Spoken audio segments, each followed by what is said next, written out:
biar belajar kita lebih semangat, Ibu mau menampilkan sebuah video. Nah, nanti pada video itu nanti coba anak-anak perhatikan kira-kira hari ini kita akan belajar materi tentang apa ya? Kita akan belajar logaritma dalam merawat ikan hias kesayangan. Memelihara ikan hias adalah salah satu hobi yang membutuhkan kesabaran. Suatu ketika, ikan milik Budi menunjukkan gejala stres. Sepertinya ikannya sedang sakit. Setelah dilakukan pengecekan, ternyata pH air akuarium bernilai 3. Sedangkan ikan sehat hidup di air dengan pH netral.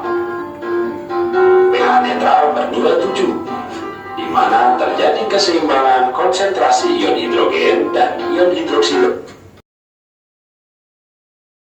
Dari video barusan, kira-kira hari ini kita akan belajar apa kan? Logaritma. Nah, kita akan belajar tentang logaritma. Nah, pembelajaran kita pada kesempatan kali ini mungkin agak sedikit berbeda dengan pembelajaran kita pada hari-hari biasanya. Kalau pada hari-hari biasanya, Ibu langsung menyajikan materi, terus menyampaikan, oh rumusnya gini anak-anak, terus anak-anak langsung mengaplikasikan rumus tersebut ke dalam sebuah soal atau ke dalam sebuah masalah. Tapi hari ini nanti kita akan belajar membuktikan atau belajar meneliti ya sifat-sifat logaritma. Tujuan pembelajaran kita pada pagi hari ini yaitu yang pertama, setelah berdiskusi dan menggali informasi, peserta didik akan dapat memahami konsep logaritma. Dan yang kedua, menemukan sifat-sifat logaritma dengan rasa ingin tahu yang tinggi. Nah, selanjutnya, logaritma dalam dunia matematika masih terbilang materi yang cukup baru. Karena apa? Karena logaritma ini baru dikenalkan oleh seorang matematikawan bernama John Napier pada tahun 1614. Nah, logaritma ini sebenarnya tidak hanya digunakan dalam dunia matematika saja, tetapi juga digunakan dalam ilmu-ilmu pengetahuan lain seperti tadi. Video yang sudah anak-anak tonton itu contoh penerapan logaritma yang diterapkan pada ilmu apa? Ilmu fisika, kimia, yaitu menentukan pH atau derajat keasaman. Selain di ilmu kimia, logaritma juga diterapkan pada ilmu fisika, yaitu untuk mengukur intensitas bumi. Nah, selain itu, logaritma juga digunakan pada ilmu geologi, yaitu untuk mengukur kekuatan gempa pada skala liter. Oke, di sini definisi logaritma sendiri adalah logaritma adalah inverse dari eksponen. Apakah anak-anak tahu arti dari inverse dari eksponen itu apa? Inverse Kebalikan. Nah, berarti logaritma itu adalah kebalikan dari eksponen. Tadi eksponen itu apa? Bilangan berpangkat. Jadi logaritma itu adalah kebalikan dari bilangan berpangkat. Nah, sebagai contohnya, ada sebuah eksponen A pangkat B sama dengan C. Nah, jika diubah menjadi logaritma menjadi A log C sama dengan B. A di sini pada eksponen disebut bilangan pokok atau basis. Nah, jika dijadikan menjadi logaritma, maka di sini juga kedudukannya sebagai basis. Nah, ditulis di awal sendiri dan agak atas. Nulisnya agak atas ya, karena kalau nulisnya sejajar dengan log nanti artinya beda. Oh iya. Nah, setelah itu log C-nya itu adalah hasil dari eksponen. Nah, C di sini kedudukannya sebagai numerus dan hasil logaritma B itu adalah pangkat eksponen. Nah, untuk lebih jelasnya Ibu punya contoh, karena kalau kita belajar logaritma tanpa contoh itu nanti anak-anak pasti bingung ya. Misal di sini ada sebuah eksponen bentuknya 2 pangkat 3 sama dengan 8. Kalau diubah menjadi logaritma menjadi 2 log 8 dengan 3.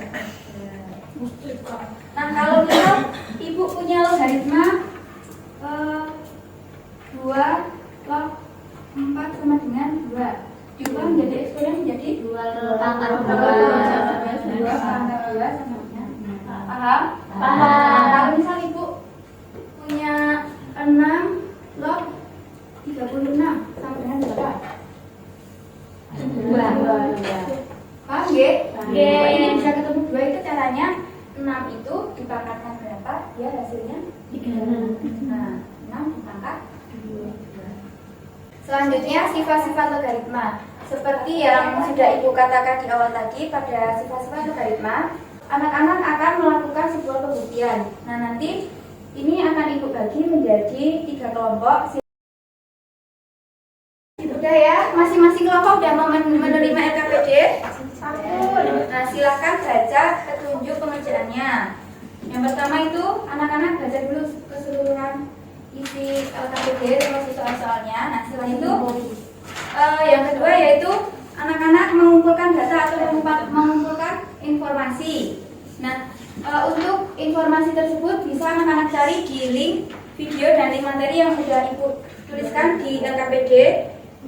Nah, setelah nanti data dan informasinya terkumpul, nanti anak-anak olah data tersebut sehingga dapat mengerjakan pembuktian yang ada di LKPD. Paham? Apakah ada yang mau ditanyakan? Kalau tidak, silakan.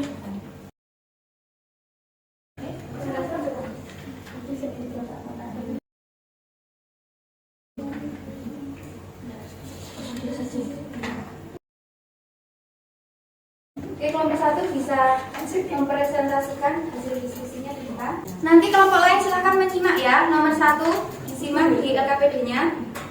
Kan misal A log 1 sama dengan X, maka A pangkat X sama dengan 1. Jadi X-nya itu sama dengan 0. Karena A pangkat 0 itu sama dengan 1, maka A log 1 sama dengan 0. Kelompok 2 sama kelompok 3, apakah ada yang mau menanggapi dari presentasi kelompok 1? Sama. Oke, kita bahas bersama-sama dulu ya.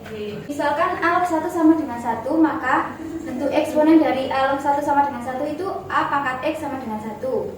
Nah, kita cari X-nya itu, pangkatnya itu berapa biar menghasilkan angka 1. Berarti dipangkatkan 0. Berarti terbukti bahwa A log 1 sama dengan 0.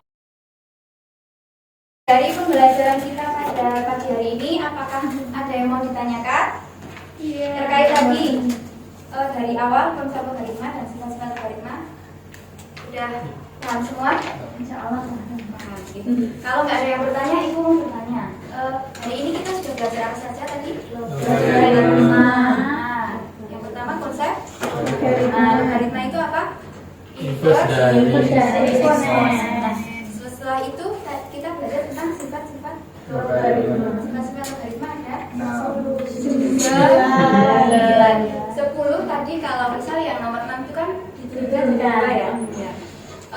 Dan untuk pelajaran kita berikutnya, sifat-sifat logaritma ini akan kita aplikasikan ke dalam soal atau ke dalam masalah nyata. Jadi anak-anak harus hafal dan harus paham nggih sifat-sifat logaritma nggih. Sekian yang dapat Ibu sampaikan, semoga bermanfaat.